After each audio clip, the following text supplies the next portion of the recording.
En plus de cuisiner puis de boire un petit peu de vino, ce que j'aime faire de mon temps des fêtes depuis une couple d'années, c'est prendre le temps de découvrir des nouveaux outils et services web qui auraient pu m'échapper durant l'année. Donc, ce que j'ai pour vous aujourd'hui, c'est une série de 12 suggestions de services en ligne que je trouve super intéressants et dont je suis certain que vous allez pouvoir tirer profit. Numéro 1, c'est Animoto. C'est un service qui vous permet de créer des montages vidéo ultra professionnels simplement à partir de vos photos et de vos vidéos. Vous envoyez votre contenu, vous choisissez votre musique et ensuite le site se charge de créer pour vous un montage hallucinant que vous allez pouvoir partager sur Facebook, télécharger en version DVD ou encore en version HD. À essayer absolument.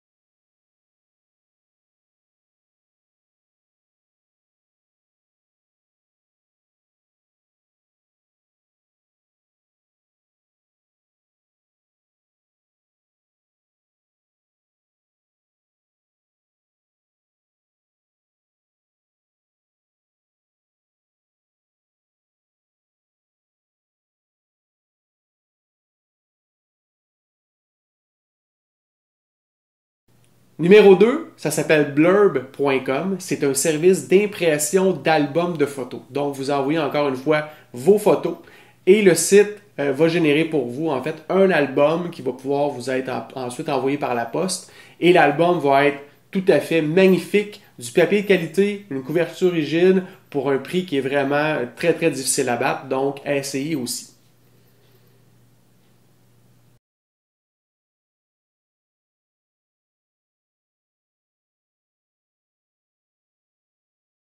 Numéro 3, ça s'appelle SpringPad. C'est un gestionnaire de notes en ligne, un petit peu comme Evernote pour ceux qui connaissent le service.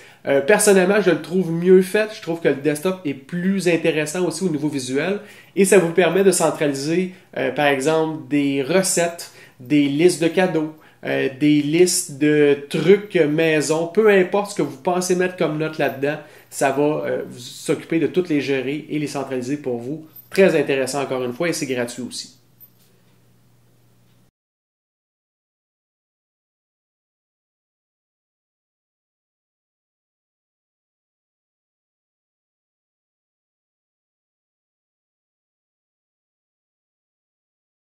Numéro 4, c'est TED.com. C'est ni un service ni un outil en tant que tel. C'est vraiment un site où est-ce qu'on va aller visionner des mini-conférences en ligne qui durent généralement de 5 à 20 minutes, qui tournent autour de différents sujets et qui sont présentés par des personnes tous plus intéressantes les unes que les autres. Donc, l'outil est complètement gratuit. Vous allez là-dessus, vous regardez les conférences que vous voulez et je vous le dis, c'est vraiment intéressant. Vous allez probablement perdre de longues heures sur ce site-là. Donc, à essayer absolument.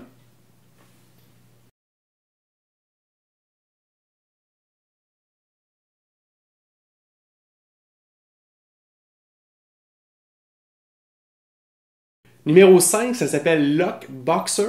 C'est un site qui permet de centraliser les photos de ce que vous avez chez vous pour fin d'assurance. Donc, de documenter tout ce qui a rapport à la valeur de vos biens et en même temps avoir les photos associées pour que, en cas de sinistre, ça soit beaucoup plus facile pour vous de récupérer toute cette information-là, qui évidemment va peut-être avoir été perdue ou encore brûlée, par exemple.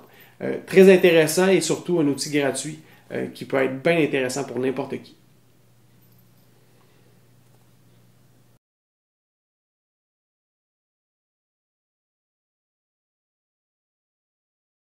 Numéro 6, c'est un service qui s'appelle rdo.com. C'est un de mes coups de cœur de cette année. Qu'est-ce que c'est exactement? C'est un service d'écoute de musique en ligne. Donc, ça vous permet de sélectionner des chansons, des albums, de créer des playlists que vous pouvez directement écouter en ligne à partir de votre navigateur ou encore de votre appareil mobile. C'est gratuit pendant un certain temps. On a une période d'essai. Ensuite, c'est payant. On parle de 5 à 10 dollars par mois si je ne me trompe pas. Pour 10 dollars, vous avez par exemple le téléchargement en local. Donc, si vous avez des appareils mobiles comme un iPhone, par exemple, vous pouvez télécharger en local des chansons, des albums complets pour pouvoir écouter quand vous n'avez pas accès au 3G ou encore au Wi-Fi. Et pourquoi je parle de RDO versus toutes les autres? Parce qu'il y en a beaucoup d'autres services qui existent du genre. C'est que celui-là fonctionne au Canada et il y a une très très grande sélection de chansons dessus et d'artistes. Donc, pour l'instant, c'est le meilleur et je vous le recommande chaudement d'ici à ce que Spotify, par exemple, soit disponible de ce côté-ci de la frontière.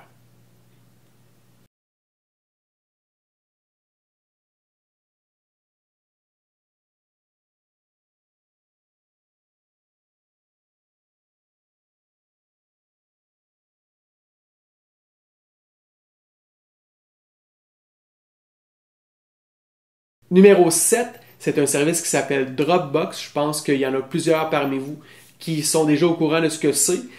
Pour ceux qui ne le savent pas, c'est un service de synchronisation de fichiers en ligne. Donc, qu'est-ce que ça veut dire? C'est que si, par exemple, vous avez plusieurs machines et vous avez en plus, par exemple, des appareils mobiles comme un téléphone Android ou encore une tablette, ça permet de synchroniser en ligne des fichiers que vous travaillez sur n'importe quel de ces appareils-là pour qu'ils soient disponibles à tous les autres en même temps.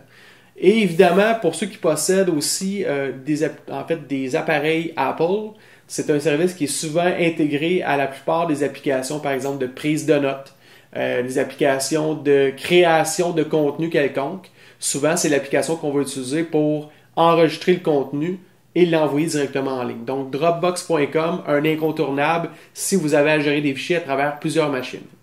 Numéro 8, c'est un service qui s'appelle LogMeIn. Donc, les administrateurs réseau connaissent très bien ça, le commun des mortels peut-être un petit peu moins.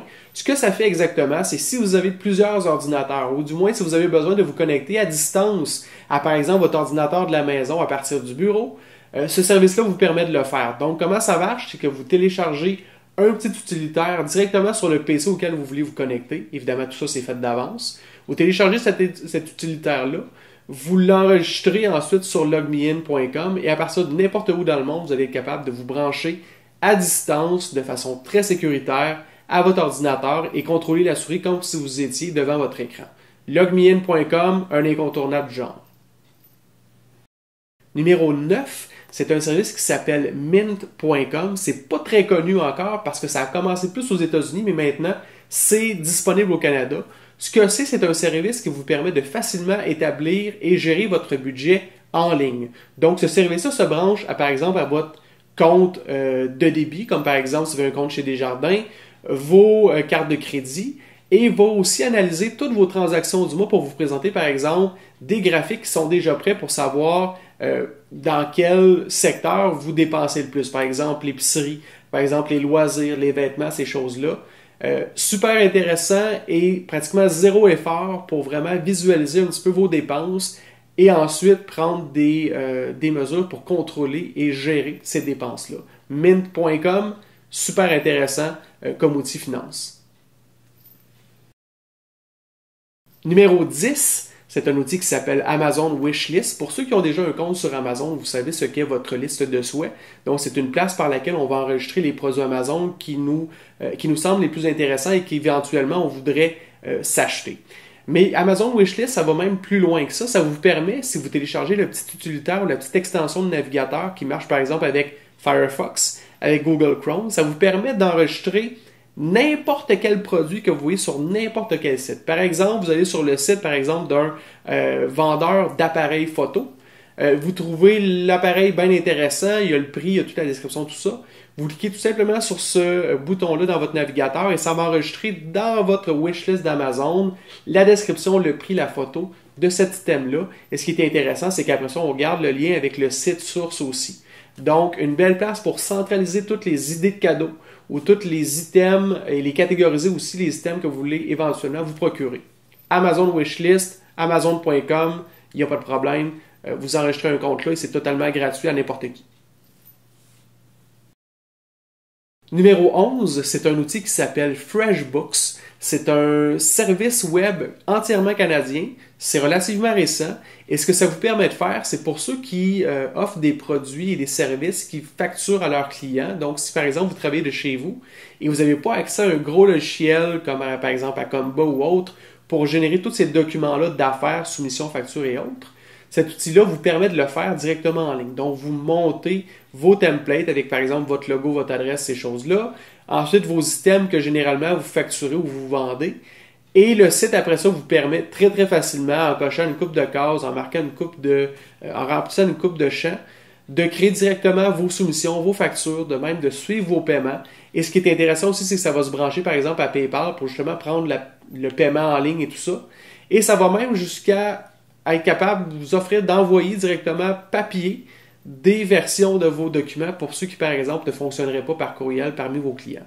Donc, un beau produit, super simple, super convivial et qui devrait exploser dans les prochains mois, voire les prochaines années.